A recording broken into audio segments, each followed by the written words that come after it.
Ayman Khan here for Boxing Social in association with Betfred. With me today to talk boxing is the one and only, the Iceman, Jason Cunningham. Jason, first of all, how are you doing?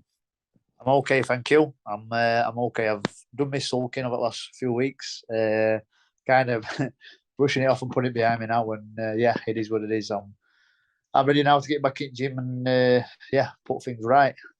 Get to the fight and reflecting on the fight in the moment and your future too in a second. But what have you been up to in the time that you had away from boxing? What have you been up to? Do you know what? I've had a little bit of a rest. Probably most rest I've had in last I've had what, 4 fights in last year, championship fights. So I've constantly been back and forth in and out of camp. And do you know what? First week it were all right, and then after that, because I've been doing my sulking and doing my own heading, I'm kind of fed up.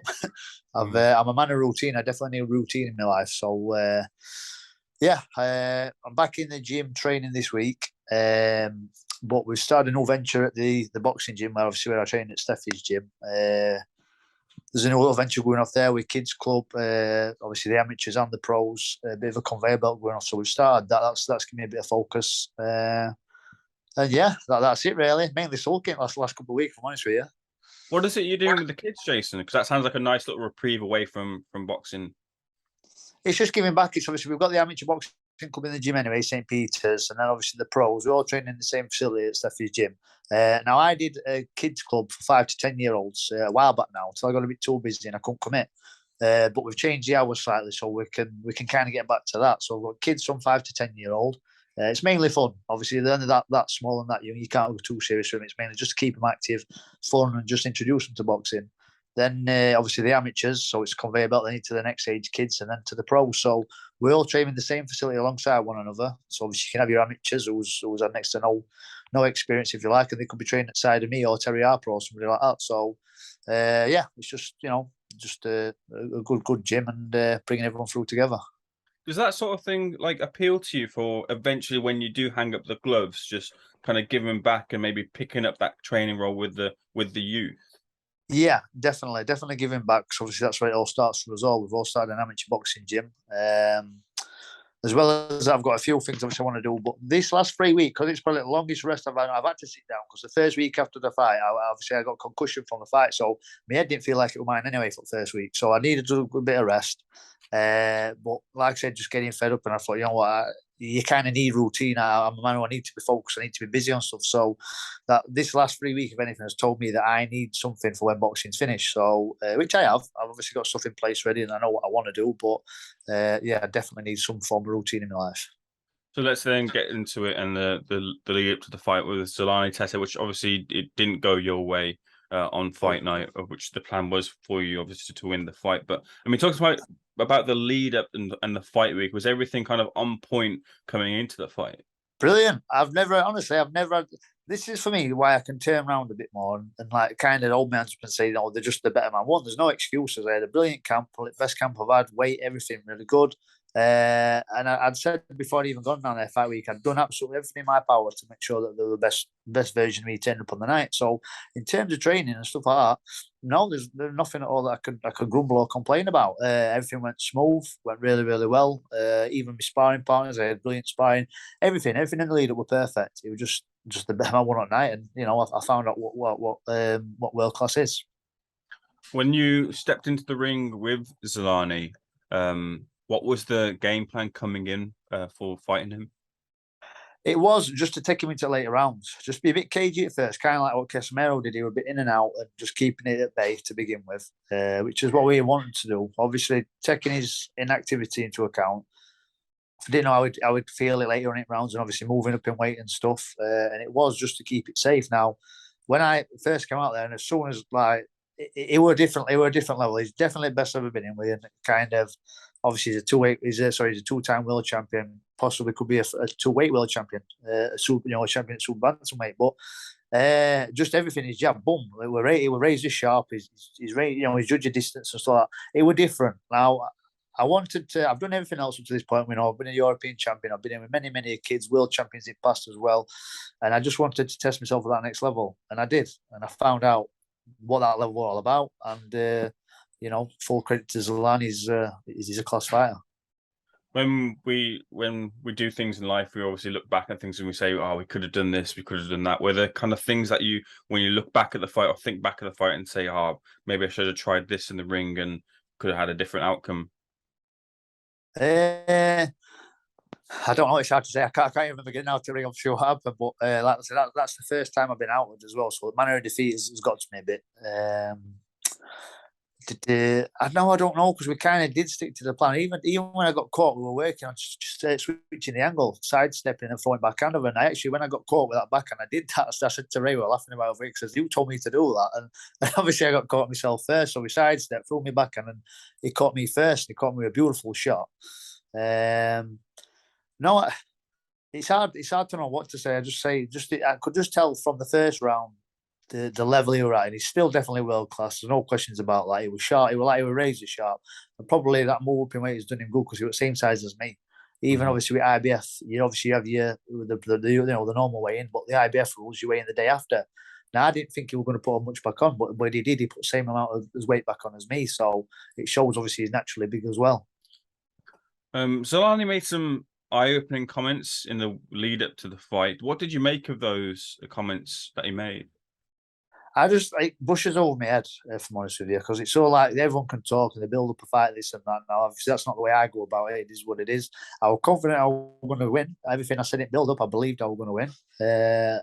Just the facts of it it didn't happen on the night. But no, I kind of let it bush over my head a bit. What can you say? It is what it is, isn't it? You can't really say anything about it. Obviously, I don't let anything like that bother me because then they start getting in your head and stuff like that. So it just goes straight over my head with stuff like that. Watching the fight, it was a very heavy finish to the fight in the fourth round. How were you in the immediate aftermath to the fight? I had to go to hospital, if I'm honest with you. Obviously, just have a CT scan. Everything will clear, everything will good. Just like I said, what can I say? I got knocked out. First time in my life I've ever been knocked out unconscious like that. There's nothing else to say. Obviously, they did the precautions on me, the doctors and stuff, which obviously I'm thankful for. Everything's good, and I'll live to fight another day. And then as well, you mentioned kind of, when the cameras are off and we don't get to interview and you're kind of behind the scenes, living your life as it were, you've been kind of taking the time to kind of reflect, think about the fight. And in those times, who's been kind of there with you to kind of pick you back up and get you back on your feet? Well, my missus was obviously the ones you're close to and we love the most. They're around you every day. So when I'm sulking in my mood, I'm taking it out on her. I can't hold my hands up to that. I'm a bit of a pain in the backside for it, but she has. I mean, even after the fight with Frank on interviews, and I went down to watch the show at the Copper Box the other week. My missus took her down the day, and then Frank come up to me, give me a hug, and tell me, says, "We do what what you want us to do. We're here for you. We're going to bring you back if that's what you want." Which obviously a lot of people have said that question to me now. 32, I've done everything I can to this level. Do I want to carry on? Do I not want to carry on? Yeah, I definitely want to carry on because it's eating away at me to put things right. I'll be back and I'll be back and I'll be a champion again. That's one thing about my mindset, and obviously I believe in myself. I've been written off over and over again. I will be back and I will do it again.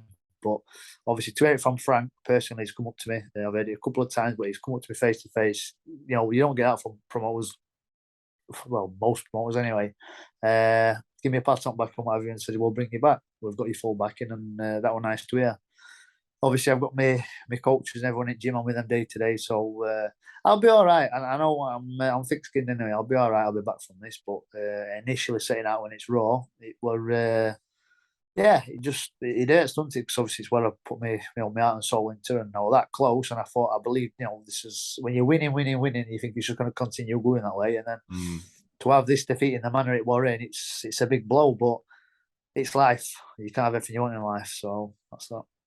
You mentioned there, you obviously the question came up about whether you want to continue or not. How seriously was that considered from your side, as to whether maybe you would hang up the gloves or not?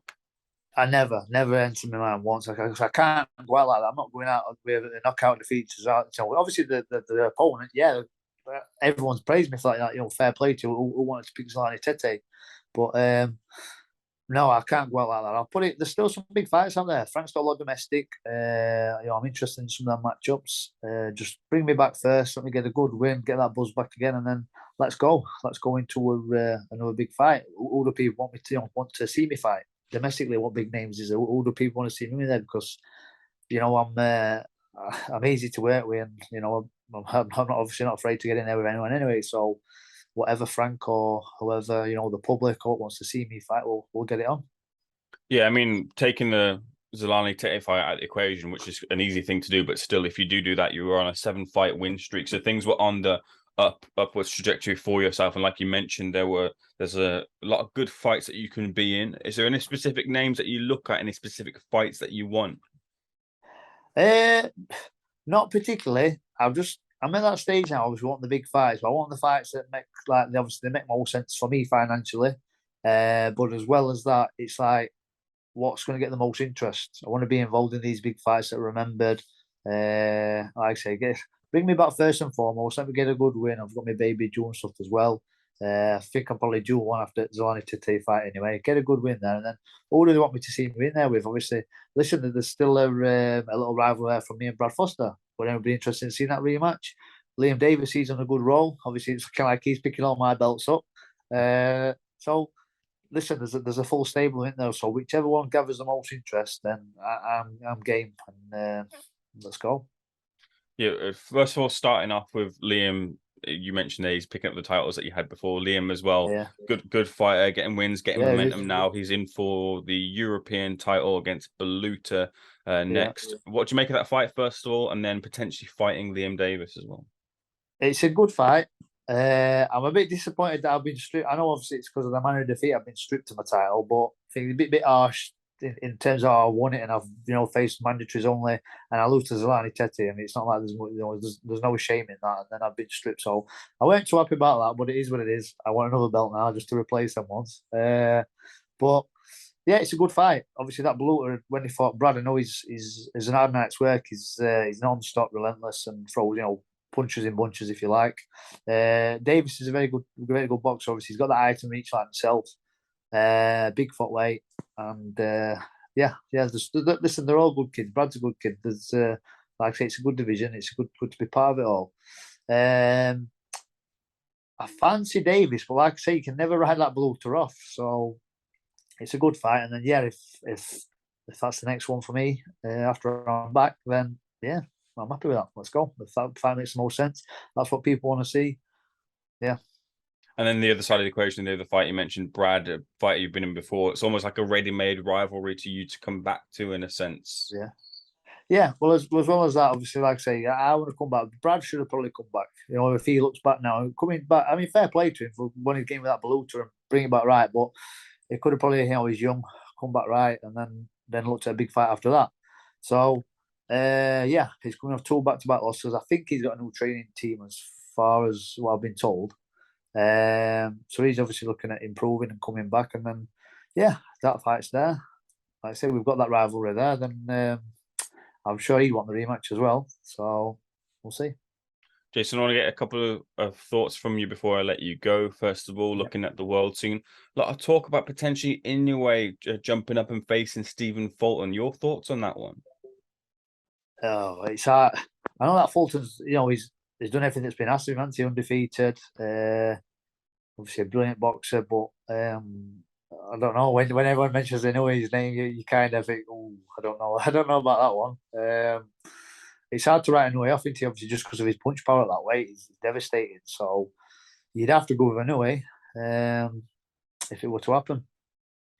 And then, of course, a lot of people talking about Usyk AJ2 and how Anti Joshua has to approach the fight. Should he get the win, he has to change it up. What are your thoughts on how Anti Joshua has to approach the fight to get the win against Usyk? I don't know, because from the first one, obviously Usyk, he's an all-rounder, isn't he? Obviously not the biggest heavyweight, but he's an all-rounder. He's a class fighter. You're not an Olympic champion for that either, so he's got the pedigree. I just see it going the same way. I don't know. Maybe Joshua's got to be a bit more brutal in it, and stab his authority. He's got that size and stuff. Obviously, them boys that can bang anyway. But I just see another Usyk win, and I know Joshua's changed up and stuff, but he's not even had like another fight since then, has he? So he's straight back into this rematch. Obviously, with a new team. I just see it same outcome. Another Usyk win. and then bringing it back to you, Jason, for whoever your next opponent is, whatever the next path is. When do you want to be out next? I'm going to sit down and speak with family this week. They put a couple of dates out, which I'm happy about. They want me out, soon. Like I obviously said to you before, my missus is due, the baby's due end of October. So we're going to be around for that. But at the same time, I'm chomping at the bit to get back out there. So we'll sit down this week. And I don't want to be too long. Now, like I say, I've got this out of my system. I'm ready to get back to it and right this run, if you like. So I want to be out over the next few months, definitely. Jason, we'll leave that there. It's been a pleasure to speak to you. Thank you so much for giving me some of your time as well. And thank you for speaking to Box Social. We'll catch up soon. Yeah, thank you. Appreciate it. Good man.